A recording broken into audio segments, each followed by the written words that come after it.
හරි රයිට් සුබ දවසක් ළමයි ඔයාලා එකතු වෙලා ඉන්නේ අපි කතා කරනවා කිව්ව මිශ්‍ර අභ්‍යාස පන්තියේ දෙවෙනි එපිසෝඩ් එකත් එක්ක. ඒතර පළවෙනි එපිසෝඩ් එක බැලුවේ නැත්නම් මිශ්‍ර අභ්‍යාස ක්ලාස් එකේ මේ පාර විභාග ලියන්න ඉන්න ළමයි ගිහිල්ලා බලන්න අම්ල භස්ම සමතුලිතතාවය කියන පාඩමෙන් ලස්සන ගැටලුවක් සාකච්ඡා කරලා පැහැදිලිව අපි YouTube එකට දාලා තියෙනවා. ඒතර අද කතා කරන්නේ රසායනික සමතුලිතතාවය KPKC වලින් එන ගැටලු. මේ ගැටලු අනිවාර්යෙන් හැම අවුරුද්දකම විභාගයට එන ගැටලු. ඒ නිසා මේ වගේ ගැටලු අතහරින්න බලන් විභාගයට ගිහිල්ලා හරියන්නේ නැහැ. ගොඩක් අය මේ වගේ ගැටලු අතහරින්න බලාගෙන තමයි විභාගයට යන්නේ. එතකොට ඒ ළමයට වෙන අවාසිය කියලා වැඩක් නැහැ. සහ සමහර ළමයි මෙන්න මේ පාඩම් කරන දවස් වලට පන්තිය මොනවා හරි හේතුවක් නිසා කට් කරනවා. එතකොට එහෙම කට් කරොත් මේ පාඩම තේරෙන්නේ නැහැ. ඒක උන් ඔය කියන විදිහට බර පාඩම් ටිකක් තමයි ෆිසිකල් කෙමිස්ට්‍රි වල තියෙන. හැබැයි අමාරු නෑ. හරියට ක්‍රමානුකූලව ගණන් ටික හදාගෙන කියන දේවල් කරගෙන යනවා නම් මේ කොටස් ටික ඇත්තටම ඇති දෙයක් නැහැ. හරිද? ඒතර වෙලා තියෙන්නේ මේ පාඩමට අර ළමයි බය වෙලා කලින්ම ඇතරලා දාන කිසිම උත්සාහයක් දරන්නේ නැහැ මේ පාඩම ගොඩන ගන්න. ඒතර මේකේ පේපර් එකේ ලකුණු වලින් 100න් 50ක් ඇලොකේට් වෙනවා මෙන්න මේ ෆිසිකල් කෙමිස්ට්‍රි වලින්. ඉතින් ඒකත් සමහර ළමයි කරන්නේ නැහැ. ෆිසිකල් කෙමිස්ට්‍රි වල ලකුණු 50ක් තියෙන එක. ගොඩක් ළමයින්ට ඒකකට යන්න බැරි වෙන්නේ ඒක හොඳ ඒකකට අරන් යන්න බැරි වෙන්නේ. ඒ කියන්නේ ඒකක් 75න් වැඩි ගත්තත් ලම් වෙනවනේ. හැබැයි අපි දන්නවා මෙරිට් වලට යන එකක් නම් අඩුම තරමේ 85ක්වත් පයින් එපා 90ට කිට්ටු වෙන්න එපා. ඉතින් ඒ ගානටවත් යන්න බැරි කමක් වෙලා තියෙන මෙන්න මේ ෆිසිකල් කෙමිස්ට්‍රි වල තියෙන දුර්වලතා. ඒව තමන්ගේ විහිං ඇති කරගත්ත දුර්වලතා. ඒ නිසා ඒ දුර්වලතා ඇති නොවෙන්න වග බලා ගන්න මේ පාර එන විභාගයටත්. හරිද? ඒතොර ඒ විභාගයටවත් ඔයා මේ දුර්වලතා ටික හදාගෙන ෆිසිකල් කෙමිස්ට්‍රි හොඳට පිට කරගෙන විභාගයට ගියොත් හොඳ ප්‍රතිඵලයකට ලේසියෙන් යන්න පුළුවන්. B එකේ මට්ටමේ ඉන්න කෙනෙක් ලේසියෙන් A එකට යන්න. A එකේ මට්ටමේ ඉන්න ළමයට ලේසියෙන් A+ එකට යන්න. ඒ වගේම ෆේල් වෙන්නේ ළමයට S එකක් ගන්න. S එකක ඉන්න ළමයට B එකකට වගේ රිසල්ට් එකකට අද ගන්න පුළුවන් කොටසක් පාර්ට් එක තමයි ෆිසිකල් කෙමිස්ට්‍රි කියන්නේ. බය වෙන්න එපා. ක්‍රමවේදයක් තියෙන. ක්‍රමවේදයට අනුගත වුණාම ලේසියෙන්ම ඔයාලට උත්තර දෙන්න පුළුවන්. ඒක මතක තියාගන්න ඕනේ. ඒක අපි පුනා නැවත පන්ති වල කියනවා. හැබැයි දැන් ඉන්න උන්ට ඒක කිසිම ගාමක් නැහැ. එක දවසක් එනවා. එතකොට ඊළඟ දවසේ පාඩම කරනකොට ඊළඟ කොටස කලින් කොටසත් එක්ක සම්බන්ධයි. එතකොට ඒ දවසේ එන්නේ නැහැ. එතකොට ඒ කොටස නැති වෙනවා. හරි මේක හරියට ඉනිමගක් වගේ. ඉනිමගේ හරි එක පුරුකක් ඊළඟ පුරුකට අවශ්‍ය වෙනවා නගින්න. ඒ වගේ මේකෙත් අද උගන්නන තියරි එක ඊළඟ එකට ඕන වෙනවා. එතකොට එක දවසක් කට්ටුනා කියන්නේ ඒක දන්නේ නැතුව ඊළඟ එක කොහොමද තේරෙන්නේ නැහැ. එතකොට අන්තිමට කියන දේ තමයි ෆිසිකල් කෙමිස්ට්‍රි අමාරුයි කියලා ලේසියෙන් අත්හැරලා දාන ওই ලකුණු ටික. ඉතින් ලකුණු ටික අත්හරින්න වෙන්නේ පේපරේ 100න් 50ක් ලකුණු 50ක්. ඒක අත්හරින්න බලාගෙන අත්හරින්න. එතකොට වෙන්නේ ඉතින් අන්තිමේදී බොහොම අමාරුවෙන් මොකක් හරි ලියලා S එකක් ගන්න. S එකේ තේරුමක් නැහැ. දෙයක්වත් නැහැ, තේරුමකුත් නැහැ. හරි. වාට වැඩකුත් නැහැ. ඒක නිසා ෆිසිකල් කෙමිස්ට්‍රි එක හොඳට දැනලා දෙන්න. එතකොට අපි පස්වෙනි ප්‍රශ්නය විදිහට තමයි මෙන්න මේ KPKC ගාන එන්නේ.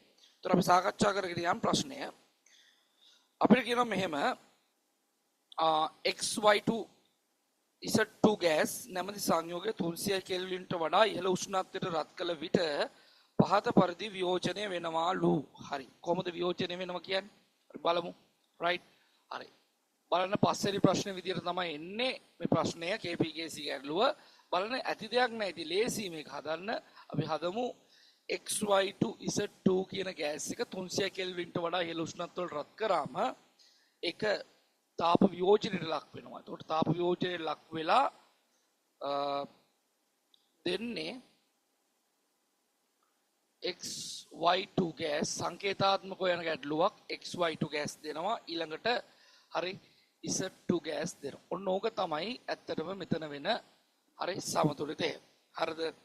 දැන් අපිට කියන දේ බලමු. අපිට කියනවා XY2 Z2 ගෑස් ග්‍රෑම් 7.5ක සාම්පලයක් රේචනය කරන ලද ඝන ඩෙසිමීටර් එකක දෘඪ සංයුත බඳුනක් තුල. දෘಢ සංයුත බඳුනක් කියන්නේ පරිමාව වෙනස් වෙන්නේ නැහැ. හරිද? දෘಢයි. සංයුත බඳුනක් තුල උෂ්ණත්වය 480 කෙල්වින් දක්වා වැඩි කරලා ලදී. රයිට්. දැන් මෙන්න මෙහෙමයි කතන්දරේ. හොඳට තේරුම් ගන්න. මේ වගේ බල්බ් එකක් තියෙනවා. හරිද? ඒ බල්බ් එක පරිමාව දෙනවා ඝන ඩෙසිමීටර් එකක්. හරි මේක දෘಢ සංයුත බඳුනක්. එතකොට දෘಢ සංයුත බඳුනක් තුල පරිමාව උෂ්ණත්වය සම ලොකු වෙනසක් වෙන්නේ නැහැ. හරිද? ඒතර ගන් ඩෙසිමීටර් එකක පරිමාවක් තමයි තියෙන්නේ. ඒතර ඒක ඇතුලේ මුලින් ඉන්ක්ලූඩ් කරනවා. ඇතුළත් කරනවා පුතා XY2 Z2 කියන වායුවෙන් ග්‍රෑම් 7.5. හරිද? එතකොට එහෙම ඇතුළත් කරලා සාමාන්‍ය මේක 480 කෙල්වින් කියන උෂ්ණත්වයට රත් කරනවා.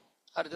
480 කෙල්වින් උෂ්ණත්වයට රත් කරනවා. රත් කරලා එහෙම තමයි කියන්නේ. XY2 Z2 ගෑස්ගේ මවුල්ක ස්කන්ධය දෙනවා මවුලට ග්‍රෑම් 150ක්. ඒ වගේම 480 කෙල්වින් වලදී හරි 480 කෙල්වින් හිදී මෙන්න මේක දෙනවා T ගුණිතය. RT ගුණිතයම දෙනවා. R වෙනමයි T වෙනමයි දාන්න ඕනේ. RT ගුණිතයම අපිට කියනවා ආසන්න වශයෙන් ගන්න කියලා 4000යි හරි මවුලයට ජූල්. 4000යි මවුලයට ජූල්. එතන මෙන්න මේ දත්ත ටික තමයි ගානක දෙන්නේ. හරිද? ඊළඟට මේ වායුන් පරිපූර්ණ ලෙස හැසිරෙනවා කියලා උපකල්පනය කරන්න. එහෙනම් පරිපූර්ණ වායු සමීකරණය දාන්න ඇති. එhmenan මෙන්න මේ වායුන් පරිපූර්ණ ලෙස හැසිරෙනවා කියලා උපකල්පනය කරන්නලු. හරිද? right. එහෙමනම් ඒක අසුරෙන් ප්‍රශ්න ටිකක් අහලා දෙන පළවෙනි ප්‍රශ්නේ වියෝජනය වීමට පෙර භාජනය තුල ඇති XY2 Z2 ගෑස් මවුල ගන්න. එහෙනම් හරි ලේසි පළවෙනි එක ලේසි. මොකද්ද සමීකරණේ? ඔයාලා දන්නවා මවුල සමානයි ස්කන්ධය බෙදීම මවුලගේ ස්කන්ධය. එතකොට මුලින් තිබ්බේ XY2 Z2 ගෑස් වලින් ග්‍රෑම් 7.5ක ඒක මවුලගේ ස්කන්ධය දීලා තියෙනවා. එහෙනම් මවුල ගන්න හොයන්න පුළුවන් පුතා. කොහොමද? ස්කන්ධය වෙන්නේ 7.5යි ග්‍රෑම්. ඒක බෙදන්න ඕනේ 150යි මවුලයට ග්‍රෑම් වලින්. එතකොට එනවා මවුල ගාන. එහෙනම් අපිට එතනදී මවුල ගාන එනවා 5 වැඩි කිරීම 10 ඍණ 2යි මවුල. ඔන්න අපි එහෙනම් මුලින් පද්ධතිය තුල තිබිච්ච මවුල ප්‍රමාණය හෙව්වා. ඊට පස්සේ දැන් ඊළඟට අපෙන් කියනවා ඉහත පද්ධතිය 480 කෙල්වින් හිදී සමතුලිතතාවයට එළඹි විට භාජනය තුල ඇති මුළු මවුල ප්‍රමාණය අපිට මුළු මවුල ප්‍රමාණය දෙනවා 7.5 වැඩි කිරීම 10 ඍණ 2යි කියලා. කතාව තේරුම් ගන්න. දැන් මේක 480 කෙල්වින් උෂ්ණත්වයට රත් කළ වියෝජනය වෙන ඕනේ. වියෝජනය වලට පුතා මේ සමතුලිතය වෙනවනේ. ආන්‍ය සමතුලිතය ඇති වුණාට පස්සේ සමතුලිතතාවය ඇති වුණාට පස්සේ මේගොල්ලන්ගේ තියෙන මවුල ප්‍රමාණය වෙනස් වෙන්නේ නැහැ නේ. ඒක අපි පැහැදිලි කරානේ. සමතුලිත වුණාට පස්සේ පුතා මේවයි සාන්ද්‍රණ නියත වෙනවා. එතකොට එහෙම වුණාට පස්සේ මෙයාගේ ඔක්කොගේම මවුල වල එකතුව 7.5 වැඩි කිරීම 10 ඍණ 2ක් වුණා කියලා කියනවා. හරිද? එතකොට ඒ කාරණාව එතනින් දීලා අපිට අහනවා 400 කෙල්වින් හිදී සමතුලිත මිශ්‍රණය තුල XY2 Z2 ඒ කියන්නේ මෙන්න මෙයා ඒ වගේම SY2 මෙන්න මෙයා ඒ වගේම Z2 කියන මෙන්න මෙයා. හරිද? ඒවල මවුල සංඛ්‍යාව ගණනය කරන්න කියලා තමයි අහන්නේ. එහෙනම් හරි ලේසි. පුතා මෙන්න මෙහෙමයි අපි ගණන් හදන්නේ. මෙන්න මේ විදිහට අපි සමතුලිතය ලියාගමු. මොකද සමතුලිතය XY2 Z2 gas ඊළඟ මෙතන සම්ප්‍රතිවර්ත ලකුණ වියෝජනය වුණාම ලැබෙනවා X Y2 gas සමගින් Z2 gas right. ඔය විදිහට එනවා. දැන් අපි ගමු ස්ටාර්ට් එක. එහෙනම් අවස්ථා තුන මතකයිනේ. ස්ටාර්ට් එක මේක දැන් අපි යන්නේ මවුල වලින්. හරි ඒ වගේම ප්‍රතික්‍රියා ප්‍රමාණ එක මවුල වලින් ඒ වගේම සමතුලිත අවස්ථාව එකක් තියන්නේ අපි මවුල වලින්. ඒක පැහැදිලි නෝට් ඩවුන් එකක් දාන්න. හරිද? එහෙමනම් ඒක නෝට් ඩවුන් කරන්න. එහෙනම් මුලින්ම මෙයාගේ තියෙනවා 5 වැඩි කිරීම 10 ඍණ 2යි මවුල. මුලින් මේගොල්ලෝ නැහැ. අපි හිතමු මේකෙන් ප්‍රතික්‍රියා කරනවා x ප්‍රමාණයක්. එහෙනම් එකට එක නිසා හරි එකට නිසා මෙතන ධන x ප්‍රමාණයක් ගෙන දෙනවා සහ මෙතන ධන x ප්‍රමාණයක් ගෙන දෙනවා. එන සමතුලිත අවස්ථාවේදී මෙතන ඉතුරු වෙනවා 5 වැඩි කිරීම 10 ඍණ 2කින් x ප්‍රමාණයක් අඩු වුණාම ඉතුරු වෙනවා 5 වැඩි කිරීම 10 ඍණ 2 අඩු කිරීම x. මෙතන මුලින් තිබෙන x ප්‍රමාණයක් හැදුනා. එන සමතුලිතතාවයේදී මෙතන x මවුල ප්‍රමාණයක් ලැබෙනවා. මෙතනින් x මවුල ප්‍රමාණයක් ලැබෙනවා. එහෙනම් ඔයාලා මට කියන්න සමතුලිතතාවයටපත් වූ මොහොත කියන්නේ මෙන්න මේ මොහොතනේ. ඒ මොහොත තුල XY2 Z2 කොච්චරක් තියෙද? 5 වැඩි කිරීම 10 ඍණ 2 අඩු කිරීම x ප්‍රමාණයක් තියෙනවා. ඒතර මෙයාගේ කොච්චර ප්‍රමාණයක් තියෙනවද? x ප්‍රමාණයක් තියෙනවා. මෙයාගේ x ප්‍රමාණයක් තියෙනවා. එහෙමනම් සමතුලිත අවස්ථාවේදී හොඳට අහගෙන ඉන්න. මට පුළුවන් සමතුලිත අවස්ථාවේදී හරි. එහෙනම් සමතුලිත අවස්ථාවේ මුළු මවුල සඳහා වීජ්‍ය ප්‍රකාශනයක් ගන්න මේ ඇසුරේ. එහෙනම් මේ ටික එකතු කරා නම් හරි නේද? මේන්න මේ ටික එකතු කරා නම් හරි නේද පුතා? හරි. එතකොට මේක එකතු කරාම ඔයාලට පේනවා 5 වැඩි කිරීම 10 ඍණ 2 ඍණ x ට මේ x දාන x එකතු කරාම ඔයාලට තේරෙනවා එන උත්තරේ. ඒ කියන්නේ මෙන්න මේ තුන් දෙනා එකතු කරාට පස්සේ මේ ඍණ x ට දාන x කැපිලා ගිහිල්ලා මෙතන ඇත්තටම 5 වැඩි කිරීම 10 ඍණ 2 දාන x වෙනවා නේද? ඕක නේද මුළු මවුල ප්‍රමාණය. එතකොට ඕන්න ওই ප්‍රමාණය තමයි මුළු මවුල ප්‍රමාණය. එතකොට ඒකට වැලියු එකකුත් දීලා තියෙනවා නේද? සමතුලිත අවස්ථාවේදී මුළු මවුල ප්‍රමාණයට ඉලක්කමකුත් දීලා තියෙනවා. ලේසි ගාන හදන්න. එහෙනම් 5 වැඩි කිරීම 10 ඍණ 2 ධන x සමානයි 7.5 වැඩි කිරීම 10 ඍණ 2. එහෙනම් මේක ගේන්න පුතා මෙහෙට. එතකොට x සමාන වෙනවා 7.5 වැඩි කිරීම 10 ඍණ 2 අඩු කිරීම 5 වැඩි කිරීම 10 ඍණ 2. එතකොට x එනවා හරි 2.5 වැඩි කිරීම 10 ඍණ 2. ඕන් අපි කවුරු හොයාගත්තද? x හොයාගත්තා. ඒ කියන්නේ x වලින් කියවෙන්නේ 2.5 වැඩි කිරීම 10 ඍණ 2යි මොල්. තාම උත්තරේට ආවද නැහැ. එහෙනම් අපි ලියනවා හරි උත්තරේ ලියනවා කොහොමද? සමතුලිත අවස්ථාවේදී. හොඳට අහගෙන ඉන්න. සමතුලිත අවස්ථාවේදී හොඳට තේරුම් ගන්න. සමතුලිත අවස්ථාවේදී අපි බලනවා xy2 z2 මවුල ගෑස් එකේ මවුල ප්‍රමාණය කොච්චරයිද? 5 වැඩි කිරීම 10 ඍණ 2 ඍණ x නේ. එහෙනම් අපි ලියනවා 5 වැඩි කිරීම 10 ඍණ 2 අඩු කිරීම දැන් x හොයාගත්තා 2.5 වැඩි කිරීම 10 ඍණ 2. එහෙනම් පුතා මේක අඩු කරලා උත්තරේ කියන්න පුළුවන් අපිට. කීයයි කියලාද? අපිට කියන්න පුළුවන් 2.5 වැඩි කිරීම 10 ඍණ 2යි මවුල කියලා. ඕන්න එහෙනම් එකක් හෙව්වා. හරිද? එකක් හෙව්වා. ඊළඟට අපිට පුළුවන් සමතුලිත අවස්ථාවේදී xy2 ගෑස් මවුල ගන්න හොයන්න. ඒක x ට සමානයිනේ පුතා. එහෙනම් x කියන්නේ අපි දන්නවා 2.5 වැඩි කිරීම 10 ඍණ 2යි මවුල. හරි වැඩේ ලේසි. ඊළඟට අපිට පුළුවන් z2 මවුල ගන්න හොයන්න. z2 ගෑස් සමානයි කොහමද? ඒත් x ප්‍රමාණයක්. ඒ කියන්නේ x හොයාගත්ත 2.5 වැඩි කිරීම 10 ඍණ 2යි මවුල කියලා. දැන් ඔන්න මවුල හොයලා ඉවරයි. ඒ කියන්නේ ඔන්න රෝමි ඉලක්කම් දෙකට පැහැදිලි උත්තරයක් අරගෙන ඉවරයි. අමාරුද මේවා? නෑ අමාරු නෑ. හරි මේක හරියට ඔළුවට අරන් ක්‍රමානුකූලව වැඩ කරන්න. හරි ක්‍රමයට වැඩ කරන්න. කීන දේවල් අහන්න. හරි මේ මාස 5 ඔයාට වෙනස් වෙනවා නම් හොඳටම කාලය ඇති. හරි ඊළඟට අපි යමු රෝමි ඉලක්කම් 3ට. රෝමි ඉලක්කම් 3 දී කියනවා 480 කෙල්වින් වලදී මෙම ප්‍රතික්‍රියාව සඳහා සමතුලිතතා නියත Kc ගණනය කරන්න. හරි එහෙනම් ලේසි අපි හමු Kc ප්‍රකාශනය ලියමු. Kc සමාන මෙන්න මේ සමතුලිතයට Kc ප්‍රකාශනය ලියනවා. හරිද? කොහෙන්ද පටන් ගන්න? පළපැත්තෙන්. එහෙනම් අපි ලියමු කොහොමද ලියන්නේ? මේ ලියනකොටත් හරියට අඩු කෑලි අඩු නොකර ලියන්න. එතකොට xy2 ගෑස් සාන්ද්‍රණය කොහොමද ලියන්නේ? xy2 අනිවාර්යෙන් ගෑස් ස්ටේට් එක දාලා ලියන්න. ඊළඟට ස්ටොයිකියෝමීටර් මේක එකයිනේ. එහෙනම් බලය එකයි. වැඩි කිරීම ඊළඟට Z2 ගෑස් එක ලියන්න අනිවාර්යෙන් වැහුවා බලය එකයි බෙදීම මේකෙන් කියන්නේ සාන්ද්‍රණය Kc කියන්නේ සාන්ද්‍රණය ඇසුරෙන්නේ පුතා. එහෙනම් මෙතන ඉන්න xy2 Z2 ගෑස් සාන්ද්‍රණය පළවෙනි ඔන්න ඔය විදිහට එනවා. පළවෙනි බලෙන් නොලියුවත් කවන්නේ නැහැ. ඉතින් ඒ විදිහට ලියන්න. හරිද? දැන් එහෙනම් මේවා සාන්ද්‍රණ හොයා ගන්න ඕනේ. නම් ආදේශ කරමු Kc සමානයි. ඉතින් මේකේ පරිමාව දුන්නේ පුතා ග්‍රෑම් ඩෙසිමීටර් 1යි කියලා ලේසි. එතකොට මවුල ප්‍රමාණය වදන සාන්ද්‍රණය සමාන වෙන්නේ මවුල ගාන බෙදීම පරිමාව. උතර මේකේ එන්න ඕනේ mol වලින් මේකේ එන්න ඕනේ ග්‍රෑම් ඩෙසිමීටර් වලින්. ඒකනේ. එතකොට ඒක තියෙන්නේ කොහොමත් 1යි ග්‍රෑම් ඩෙසිමීටර්. එහෙනම් සාන්ද්‍රණය කරන්න මේක කොහොමද කරන්නේ? සමතුලිත අවස්ථාවේදී මේ එක් කෙනාගේ මවුල ගාන දන්නවා. ඒක සාන්ද්‍රණය කරන්නේ කොහොමද? මේ මවුල ගාන පරිමාවෙන් බෙදන්න ඕනේ. එහෙනම් මෙයාගේ සාන්ද්‍රණය කොච්චරයිද පුතා? මෙයාගේ සාන්ද්‍රණය හරි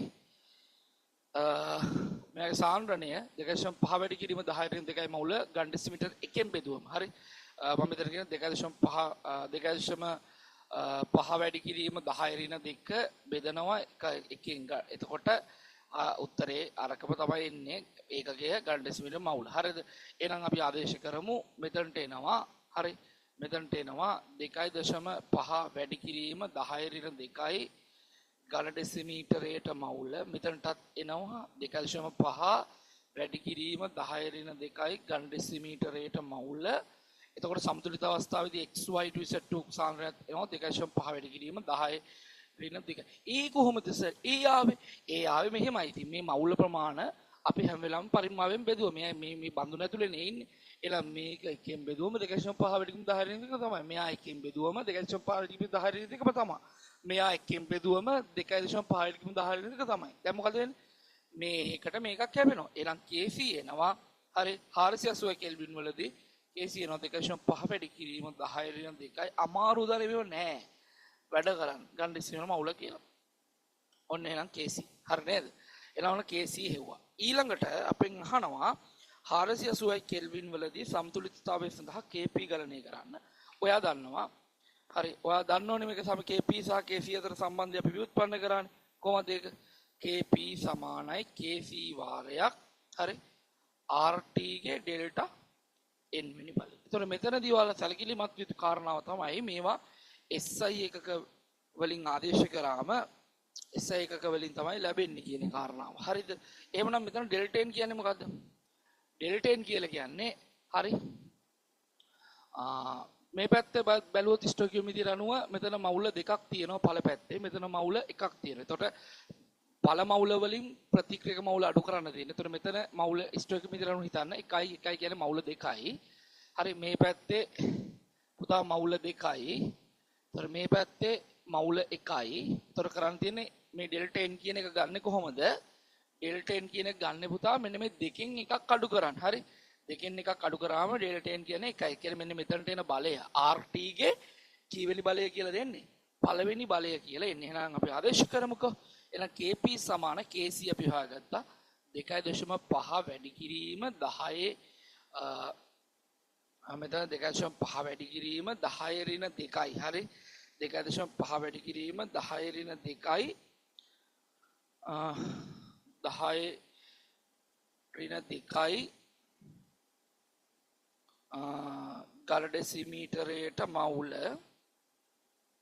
හරි ගල ඩෙසිමීටරයට මවුල වාරයක් මෙතන RT කියන ගුණිතය අපි දන්නවා 4000යි නේද 4000 නේද දුන්නේ 4000යි මවුලයට ජූල් ඒකේ පළවෙනි බලය දැන් පොඩි සීන් එකක් මෙතන තියෙනවා මෙතන සීන් එක තමයි දැන් අපිට මේ KP ට එන උත්තරේ දිහා බැලුවොත් ඇත්තටම KP කියන්නේ පැස්කල් නේ. ඒතර පැස්කල් කියන එකකේ ගන්න බෑ. මෙතන මොකක් තියාගෙනද? මෙතන ඇත්තම කතාව ගන් ඩෙසිමීටර් තියන් ආදේශ කරොත් අපිට පැස්කල් වලින් උත්තරයක් එන්නේ නැහැ පුතා. හරි. ඒ නිසා අපි මේක ආදේශ කරනකොට මේ සාන්ද්‍රණයේ SI එකක සාන්ද්‍රණයේ සාමාන්‍ය බහුල විදියට පාවිච්චි වෙන්නේ ගන් ඩෙසිමීටරයට මවුල එක තමයි. හැබැයි සාන්ද්‍රණයේ SI එකකේ වෙන්නේ ඝන මීටරයට මවුල කියන එක. මොකද පරිමාව කතන්දරෙත් එක්කනේ ඔය එන්නේ. ඒතකොට පරිමාව SI එකක වෙන්නේ ඝන මීටර. ඒතකොට මේක මෙහෙම ආදේශ කරාම අර SI එකක වලින් අර පැස්කල් වලින් උත්තරයක් කියන්නේ නැහැ. අන්නේ වැරද්ද කරන්න එපා. මේක ඔයා යොදනකොට මං කිව්වා SI එකක වලින් යොදන කවුරු කෙනෙක් මෙන්න මෙහෙම යෙදුවොත් එන උත්තරේ පුතා වෙනස් උත්තරයක් වෙනවා. ඒක නිසා පැස්කල් වලින් උත්තරේ ගන්න බලාපොරොත්තු වෙයි. SI එකක වලින් උත්තරේ ගන්න බලාපොරොත්තු වෙනවා නම් ඒ වැරද්ද කරන්න එපා. මෙන්න මේ වැරද්ද කරන්න එපා. එහෙනම් ඔයාලට උගන්වලා ඇති සාමාන්‍යයෙන් පුතා මේ පැතරෙන් ඔයාලට මතක ඇති උගන්වලා මෙන්න මෙහෙම එකක් කියනවා. ගල් ඩෙසිමීටර මවුල කියන එක ගන්න අපේ පන්තියේ උගන්වපු දේවල් මේවා බලාපොරොත්තු ඉන්න කියලා කියලා තියෙනවා. ඒතර මෙතනදී හරි සාමාන්‍යයෙන් ඔයාලා තේරුම් අරගන්න මේකේ ගන් ඩෙසිමීටරයට කියලානේ තියෙන්නේ. එතකොට ඔයාලා තේරුම් ගන්න මේකේ තේරුම තමයි මවුල බෙදීම ගන් ඩෙසිමීටර. ඔහොමනේ. ඒතර ගන් ඩෙසිමීටර මෙතන ඝන මීටර වෙනකොට ඔයාලා දන්නවා ඩෙසි කියන්නේ. හරි. මෙතන ඩෙසි කියන්නේ 10 ඍණ 1 බලයක්. ඒ තුනක් තියෙනවා. ඒතකොට මෙතන තියෙන්නේ ඇත්තටම මෙතන ඝන මීටර වෙනකොට වෙන්නේ හරි 10 ඍණ 3 බලයක් ඝන මීටර වෙනවා. දැන් මේක උඩට ගියාම ඝන මීටර උඩට ගියාම හරි මොකද වෙන්නේ? මම මේක මගන්න ඝන මීටර උඩට ගියාම මොකද වෙන්නේ? මවුල